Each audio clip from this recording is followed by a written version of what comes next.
आहा, हाय का नाही मी रबाबदार देखना गडी. 50-60 माझ्या माग कशा उभ्या आहे त्या लाईनीत. तपकेरी काळी भुरी. हा, कसा मी हाय का नाही एकदम कडक कडक नात नव आपला सातारा सांगलीवाला देशी. हा, कशा आहे त्या तुमच्या पोरांना पोरी भेटत नाहीत अरे माणसांनो.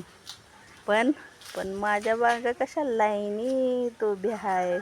हां, कुणाला कुणाला पटवावं, कसं पटवावं तोच विचार चाललाय डोक्यात. हां, काळी दिसते बरी पण नको, ही भुरी जरा बिस्किट कलरची आवडली मला. हां, चाललाय विचार पटल पटल. अरे आपला हायच रुबाब. नाद कुणाचा करा पण आपला नव.